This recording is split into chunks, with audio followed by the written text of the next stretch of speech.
Téléspectateurs d'Ivoire-TV.net, bonjour et merci de suivre Un livre, ça se lit, votre émission littéraire. Aujourd'hui, nous avons le plaisir de recevoir une auteure qui n'est pas tout à fait nouvelle.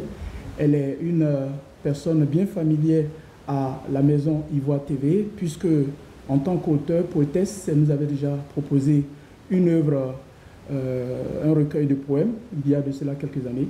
Et voilà que sa plume ayant pris du volume, elle nous revient cette fois avec une œuvre romanesque que nous avons le plaisir de décortiquer avec elle. Nous vous prions donc de bien la recevoir chez vous. Mesdames et messieurs, merci de nous suivre et faites bon accueil à Regina Sandrine Djeté, notre auteure du jour. Vous avez découvert ici. Que vous avez découvert Ivoire TV. Ivoire TV. Regina Sandrine Djeté, bonjour. Bonjour, monsieur Henrica. Merci d'avoir accepté notre invitation. Et c'est moi qui vous remercie. Ça a toujours été un plaisir de vous accueillir sur le plateau de Ivoire TV. Alors, vous nous ramenez cette fois une œuvre romanesque, Confusion extrême, des chemins qui se croisent. Un roman. Alors, vous avez changé le genre. Vous savez tout faire en littérature, finalement. Devrait-on dire. Merci bien, monsieur Orega. Je me présente. Je suis Regina Sandrine Djeté, écrivaine scénariste ivoirienne, auteure de 13 ouvrages, dont 10 poèmes et 3 romans, édités et publiés en France à la maison d'édition Edilivre. Confusion extrême, c'est mon 5e livre. C'est un roman, une histoire vraie d'une amie que j'ai rédigée. C'est une biographie que j'ai faite. J'ai habillé le livre, mais voilà, c'est un rendu de son vécu. J'ai voulu partager cette histoire parce qu'elle est très exceptionnelle. D'accord, on va y arriver. On va juste s'attarder un peu sur vous-même. La 4e de couverture de votre œuvre ne dit pas grand-chose sur qui est Regina Sandrine Djeté, à part que vous êtes de nationalité ivoirienne, que vous êtes deuxième fille d'une famille de 5 enfants. Mais ce n'est pas toujours ce qu'on recherche à la 4e de couverture d'une œuvre. Quel est votre background en tant que tel? Qu'est-ce que vous avez fait dans la vie? Quelle est votre formation intellectuelle, en quelque sorte? J'ai eu un BTS en ressources humaines et communication d'entreprise. Après cela, je suis rentrée à l'INSAC. J'ai fait 2 ans. J'ai eu mon diplôme de scénariste. Après avoir eu mon diplôme, je me suis consacrée à l'écriture. Donc, vous ne faites plus rien d'autre que d'écrire? Seulement écrire. C'est une passion pour moi. Et l'écriture nourrit son homme? Pas toujours. On n'écrit pas parce qu'on veut s'enrichir. On écrit par passion, pour partager une vision. Sinon, vous savez bien que les livres ici en Côte d'Ivoire, les gens ne lisent pas assez. Voilà, donc on lit juste pour partager une idéologie. C'est une passion qu'on partage. C'est plus ça que d'avoir de l'argent. Voilà. Oui, donc parallèlement à ça, on a d'autres petites affaires qui permettent de survivre. Bien sûr, j'écris un peu des scénarios de films que je vends dans certains médias que je ne peux pas citer. Voilà. Je vends des scénarios, des dialogues, et puis je milite, je suis un peu une militante, je veux inciter les gens à aimer la lecture. Donc avec certaines bibliothèques, je mets en place des programmes de lecture dans des établissements privés, secondaires. C'est un peu ce que je fais. Très bien. Alors pour en revenir à Confusion extrême, des chemins qui se croisent, votre 5e œuvre littéraire, qui est un roman. Alors si vous pouvez en quelques mots nous dire de quoi il s'agit dans cette œuvre. C'est l'histoire de César Kela, qui était un bel homme. Il était directeur d'une société SALT de transport et de logistique. Il rencontre une belle dame qui se nomme Odette, qui est vierge. Il tombe amoureux d'elle, les deux se mettent ensemble, le couple est parfait. Quand subitement, César fait la rencontre d'Alice. Lorsqu'il rencontre Alice, il est bouleversé au point qu'il laisse carrément Odette. Il la laisse avec l'enfant qu'elle portait et puis il allait se mettre avec l'autre dame. Maintenant, là où le livre paraît très tragique, c'est là où César, à la longue, va voir sa femme aussi le quitter pour se mettre avec un autre homme qui n'est autre que le fils qu'il a eu avec Odette. Donc vraiment, c'est une histoire très tragique. Très tragique, surtout quand on voit comment ça se termine. On va y revenir un peu plus tard. Alors, c'est donc plusieurs histoires de couples qui se font et se défont dans votre livre. Est-ce que c'est la conception du mariage aujourd'hui ou bien c'est juste ce que vous avez observé? Je l'ai dit, c'est une biographie d'une amie que j'ai faite. C'est une histoire vraie. J'ai trouvé l'histoire passionnelle. Donc, maintenant, dans le couple d'aujourd'hui, c'est vrai qu'on remarque qu'il y a beaucoup plus d'infidélité. Les hommes sont tout le temps portés dehors. Et quand ils sont trop à la maison, la femme se plaint que son mari est trop possessif. Donc vraiment, le couple équitable ici, ça n'existe pas. C'est un peu illusoire même de dire que le bonheur existe dans le couple. Donc j'ai voulu montrer cette image-là. C'est-à-dire d'un homme qui est follement amoureux d'une femme, il se met avec elle, la femme l'aime et puis après, bon, il se lasse d'elle, il rencontre une autre dame, il se met avec elle. C'est un amour fou. Après, la femme se lasse du monsieur pour se mettre encore avec un autre. Voilà. Donc c'est une suite de tromperies et d'infidélité de ce genre. La seule qui est restée dans le livre, la seule qui est restée là, c'est Odette. Quand César l'a laissée, bon, on n'a pas pu se remettre en couple avec un autre homme.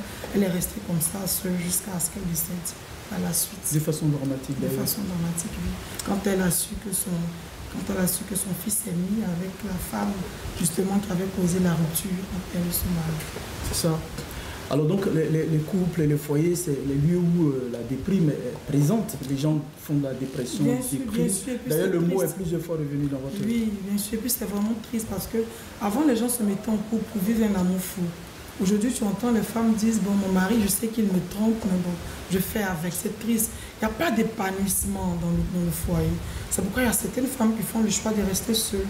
Puis parce que si tu dois être avec une personne qui te trompe en longueur de journée, après les hommes également se plaignent des femmes qui ne cherchent pas à faire un métier. Bon, on a l'impression que le couple, il faut que la femme travaille. Et quand même elle travaille, le monsieur se plaint qu'elle n'est pas tout le temps à la maison. Voilà, c'est vraiment... C'est difficile. Oui, maintenant, la remarque qu'on fait, c'est que la plupart des couples ou des familles que vous avez essayé de mettre dans votre œuvre sont des familles nucléaires. Mari, femme, enfant et personne autour. Nous sommes en Afrique et à plusieurs reprises, la plupart des foyers, c'est vraiment des familles nucléaires. Est-ce que ça n'empire pas la situation de dépression, la solitude dans laquelle soit la femme est lâchée quand le mari n'est pas là ou l'homme est dans la solitude quand la femme n'est pas là? Est-ce que ça n'est pas peut-être une des raisons? En fait, je n'ai pas voulu étayer dans le livre que Odette avait sa tante, Alice avait ignoré, Alice avait sa mère, son père et tout ça. Mais en fait, aujourd'hui, vous le savez, les gens, quand ils se mettent en couple, bon, ils sont un peu éloignés de la famille, hein, de la grande famille du père. On ne cherche plus trop à faire intervenir les oncles dans le foyer. Parce que bon, la civilisation fait qu'on veut moins avoir d'opinion. On ne veut pas que les gens apportent une opinion sur notre foyer. On veut le faire comme ça. Mais je ne pense pas que c'est ce qui a fait que César ou Alice se sont déprimés. C'est le comportement des hommes et le comportement des femmes qui mettent une disgrâce dans le couple. Que, voilà, le monsieur, il a l'impression qu'il n'est pas heureux avec une femme, du moins. La femme également a l'impression qu'elle ne se sent pas épanouie avec un homme. Du coup, c'est une série d'infidélités, une série... Qu'est-ce qu'on peut faire pour remédier à cela? Bon, je ne sais pas. Peut-être on peut se confier, mais on a remarqué dans votre rôle que même Odette, elle n'a pas cherché à consulter un membre de sa famille. Elle a quand même une mère, elle a un père. Mais non, Odette est restée chez sa tante. Elle est restée isolée. Et même quand elle se débattait contre ces difficultés, on ne l'a pas vue aller s'épancher vers une autre personne. Odette avait une amie. Oui, Aminata, avec laquelle c'est un peu lointain selon nous. La famille n'a rien fait pour Odette. Mais la famille ne pouvait pas emmener César pour que César vienne, même si sa famille était auprès d'elle. En Afrique, on dit que quand on se marie à une personne, on se marie à sa famille. Donc en général, quand un couple est en difficulté, la famille peut être mise à contribution. Oui, mais bon, dans le livre, je n'ai pas voulu relater tout ça. Tout à fait. Voilà. Parce que mon ami, il faut le dire dans la vraie histoire, c'est pas une personne qui cotise ses oncles, ses parents. Elle était elle, son mari et son enfant. Mais même si même les parents nous apportent le soutien, le problème, il est là. Ta mère peut être là de soutenir dans le foyer, mais si ton mari n'est pas bon, qu'est-ce qu'elle pourra faire? Te consoler, c'est tout. Mais elle ne pourra pas changer ton mari. Donc moi, je me dis que le problème doit être plus sur comment se consolide nos couples aujourd'hui. Voilà. Qu'est-ce qu'on recherche quand on se met en couple? Est-ce qu'on recherche un bonheur, je ne sais pas moi, où on veut se caser juste pour avoir une situation matrimoniale, pour élever les enfants? Parce que l'homme n'est pas heureux, la femme n'est pas heureuse. Bon, les enfants sont là, ils vivent dans des moments assez difficiles. C'est pénible pour les enfants de voir leurs parents. La mère trompe le père, tu vois, c'est pénible. L'environnement même dans lequel l'enfant est élevé n'est pas accueillant. Donc moi, ce que je veux à travers l'ouvrage, c'est un peu titiller les gens sur l'importance du mari dans le couple et l'importance de la femme dans le couple. Pour ceux qui cherchent l'illusion dans le couple en disant que quand on se marie, c'est pour être forcément heureux et tout ça. Le bonheur, moi je le dis, le bonheur c'est Dieu qui donne le bonheur. Mais on doit tout faire pour que le foyer soit consolidé. Comment? C'est vrai qu'un homme peut tromper une femme, mais il peut seulement se limiter à tromper à lui et Odette sans toutefois la laisser. Tu peux tromper ta femme, mais protège-la de cette infidélité-là. Pas besoin de la mettre au grand jour. Donc voilà, c'est un peu ça. Ils veulent forcément. Il a voulu qu'Odette sache que réellement il a trompé. Et tu vois, ça a bouleversé sa vie. Quand il est parti, elle avait 25 ans. Elle s'est plus mise en couple jusqu'à ce qu'elle décède. Tout à fait. Même le confort de l'intérieur, de leur intérieur, je vais dire les maisons somptueuses que vous décrivez très souvent à travers les paragraphes de votre livre. Vous devez aimer assurément les grandes maisons confortables, bien meublées, oui, n'est-ce pas? Oui, j'aime bien ça. J'ai grandi dans un environnement de ce genre. Oui. Donc j'aime bien ça. Et puis je vais dire aussi, même si on est dans de belles maisons confortables, on peut ne pas être heureux. Ah oui. Moi, je vous l'ai dit la dernière fois sur l'émission qu'on avait eue, parlant de la terre nourricière, que la mort de mon père nous a laissé un héritage, mais bon, l'héritage ne peut pas remplacer. Donc je vais dire, même quand une femme est dans un confort, qu'elle a une belle voiture, ça ne garantit pas le bonheur. Ce qui garantit le bonheur, c'est d'avoir à ses côtés une personne qui te soutient vraiment, qui t'apporte son attention, qui te montre que tu es importante pour elle.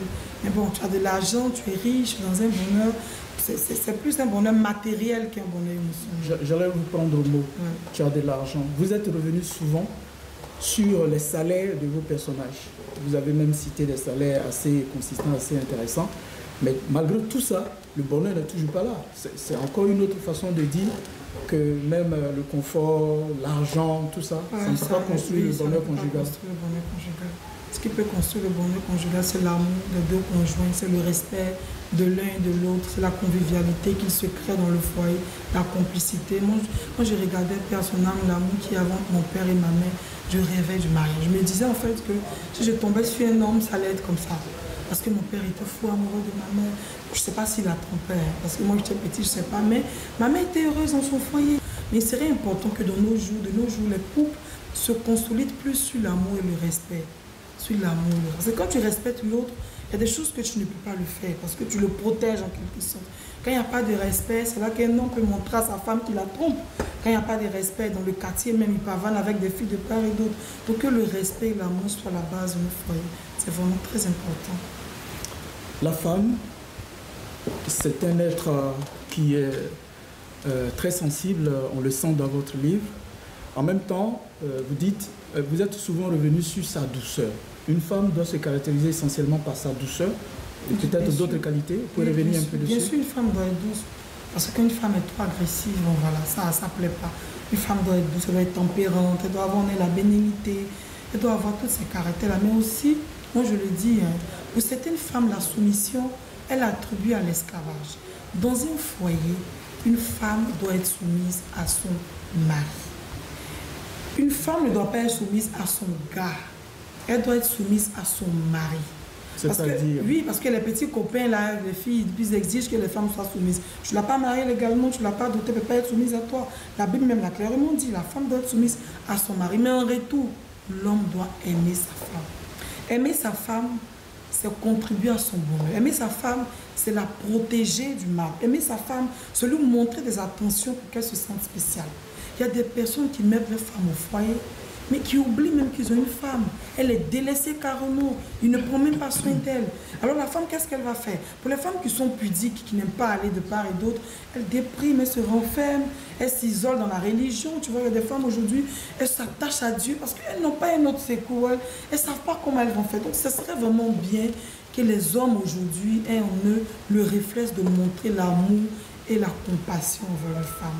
La femme est nette, elle est forte, la femme, mais elle est aussi fragile. Et l'homme est là pour la protéger. Vous avez vu, quand César a laissé aller chose moins Odette, elle s'est sentie faible jusqu'à la fin. Elle n'a même plus trouvé cette force-là. Elle se sentait aimée, après, bon, elle s'est sentie ébranlée. Donc c'est vraiment important que les hommes mettent l'accent sur ça, surtout dans le couple. Vous avez montré par moments le mari qui interdisait les femmes de travailler, et puis à un moment donné, elles se sentent obligées de trouver du travail.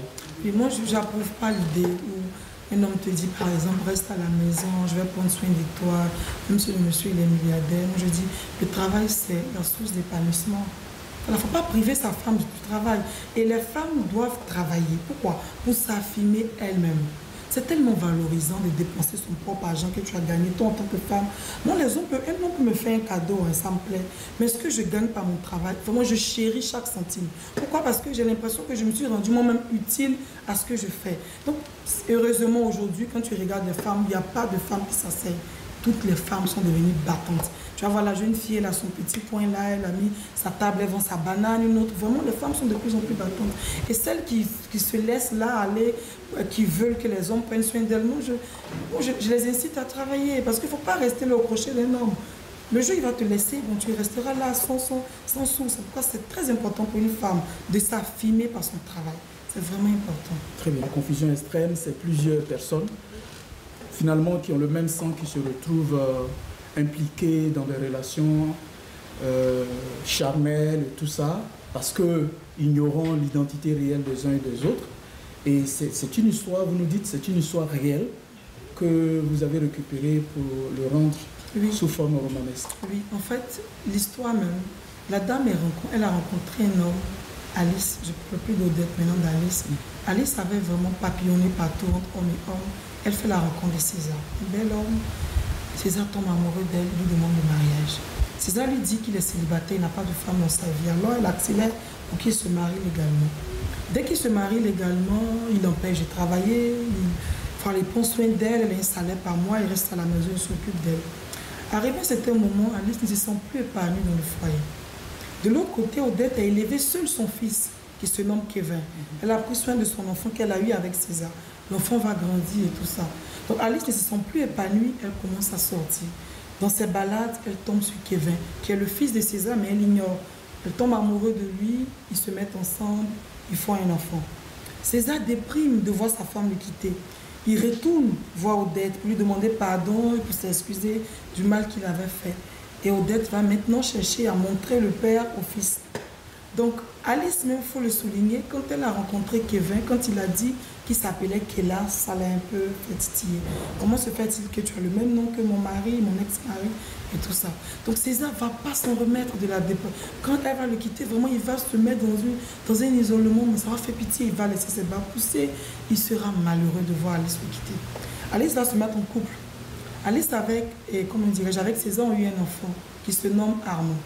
Ils ont eu un enfant ensemble. Donc le fils également, ça va le faire mal de voir sa mère. Donc il ne va plus chercher à rencontrer sa mère. Odette va réunir les enfants, montrer à César, voici ton fils. Alors qu'à l'époque, elle avait dit à son fils que ton père est décédé et tout ça. Ça va bouleverser la vie du jeune homme. On va accepter son père. Et le moment fatidique va arriver. Mais avant ça, quand Alice s'est mise en couple avec Kevin c'était jeune.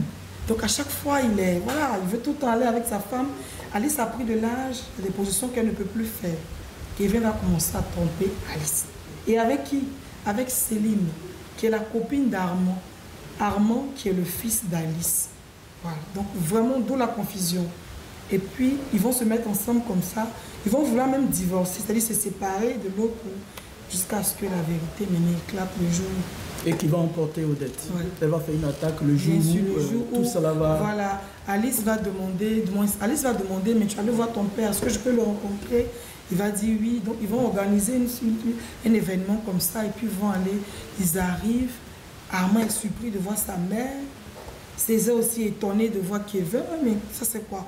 Donc César qui présente sa femme, il est surpris de voir qu'elle est au bras de son fils, il n'arrive pas à comprendre. Bon, la vérité va éclater, Odette ne va pas s'en remettre parce qu'elle n'imaginait pas que la femme qui avait brisé son foyer allait se retrouver avec le fils. Tout à fait. Voilà, ton père, il faut toujours présenter son petit ami à ses parents. C'est vraiment lui, pour ne pas se retrouver à sortir avec son frère, ça peut arriver. Oui. Alors on va maintenant s'attarder un peu sur le côté, la forme, c'est-à-dire le style d'écriture. On remarque que la clé de l'intrigue se trouve pratiquement à la fin de l'œuvre. Un style d'écriture qui est un peu différent. C'est un dessin. Quelle était votre visée? Moi, je suis Regina Sambunjiti. Je ne peux pas écrire le roman comme a écrit un tel ou un tel. Ce que je veux, moi, j'aime pas trop les histoires qui se terminent bien. Et puis, j'aime pas ce volet-là. Voilà. Je veux faire un ouvrage où le lecteur lit, il a tellement envie de lire jusqu'à la fin. Il veut savoir qu'est-ce qui s'est passé. C'est un peu comme un film que tu regardes. À travers mon livre, c'est un film qu'on regarde. Tu attends que l'héros tombe jusqu'à la fin. Donc voilà, c'est plus pour accrocher le lecteur à l'ouvrage, pour que ça soit plus attrayant, plus émotionnel, plus émouvant. Voilà, donc c'est ça mon style d'écriture. Vous avez suivi une formation de scénariste en 2013. Est-ce que en écrivant votre roman, vous pensiez déjà à une adaptation cinématographique? Oui, effectivement. J'ai 3 romans, vraiment, je veux le faire en film. Parce que, bon, vous le savez, hein, la lecture, les gens lisent de moins en moins. Je me dis qu'en film, le message va plus passer. Donc, vraiment, c'est l'un de mes projets, même sur lesquels je travaille présentement. Faire confusion extrême en film. Le hasard n'existe pas également, l'adapter en film. Et le fleuve enchanté de Tabitha. Donc, c'est vraiment un projet que j'ai. Malheureusement, on n'a pas trop de dialogue dans cette œuvre. Pourtant, le cinéma, c'est les personnes, il y a très peu de descriptions. En fait, c'est les dialogues qui font le cinéma. Oui, là, il n'y a pas assez de dialogue. Oui, mais là, c'est un récit que je rends. Oui. Et puis ça, c'est mon style d'écriture. Oui. Quand je vais le faire en film, il y aura forcément des dialogues. D'accord. Alors donc, nous avons bien parcouru votre œuvre, nous avons senti, pour nous qui vous avons connu au début, avec votre œuvre, votre recueil de poèmes, La Terre nourricière. Nous avons vu que votre plume a vraiment pris du volume. Vous avez là écrit une très belle histoire avec des phrases courtes, incisives. Tout ça, c'est bien en place. L'intrigue a été bien construite. Merci. En tout cas, bravo à vous. Et bon vent à votre plume. On va juste parler de ce que, ma foi, le travail éditorial confié à Edilivre, hein, voilà. Comment ça s'est fait la collaboration? Edilivre, l'éditeur veut que l'auteur participe à l'édition de son ouvrage. Oui. C'est pas un éditeur classique, Edilivre. Ils mettent en place un truc vraiment innovant. C'est-à-dire l'auteur, tu corriges toi-même ton œuvre, tu participes à ta promotion et tout ça. Ils ont un service là-bas qui s'occupe de ça, mais c'est payant. Maintenant, si tu veux, toi en tant qu'auteur, tu peux le faire toi-même. Et puis tu envoies le bon à tirer en France et on le publie. Donc voilà. Donc ils incitent l'auteur, parce que s'il y a quelque chose, Edilivre, lui, s'en dégage. Hein. On estime que c'est Régina Sandrine GT qui, voilà. Donc en fait, il veut faire participer l'auteur à la construction de son ouvrage. Donc quand vous leur donnez le BAT, le bon à tirer, et ils impriment. Hein. Bien sûr, puisque toi, l'auteur, tu l'as dit, c'est le bon à tirer. La correction a été faite, tout est en place. Ça, oui. Très bien. Alors si vous avez d'autres projets d'écriture, partant de l'expérience que vous avez acquise ici, de là où vous êtes arrivé dans vos progrès, votre progression, n'est-ce pas, dans le métier d'écrivain, qu'est-ce que vous voudriez bien changer dans votre style? Dans mon style d'écriture? Oui. Moi, j'aime bien la poésie. Peut-être augmenter plus de vers. J'ai écrit un poème justement pour Emmanuel Macron, qui est intitulé Emmanuel Macron, fils de valeur, qui doit sortir probablement en octobre 2018 par là. À l'intérieur, je fais beaucoup de rimes et tout ça. Dans La Terre nourricière, certaines personnes qui m'ont lu m'ont dit il n'y avait pas trop de rimes, c'est juste un message véhiculé. J'ai dit bon voilà, donc dans celui-là, j'ai plus mis des rimes, bon, pour que ça soit assez émouvant. Maintenant, en roman, je me limite en roman à faire que des biographies. Voilà. Mon imaginaire, c'est plus en poésie. J'écris justement un roman étranger dans un monde passager. Je parle de la transition de l'homme, de la vie à la mort, comment est-ce que ça se passe. Donc plus la poésie, là, je vais augmenter mon style plus sur les rimes et les vers, que ce soit plus émouvant. Sinon, en roman, je n'apporterai rien d'autre. Je préfère me limiter à faire que des biographies.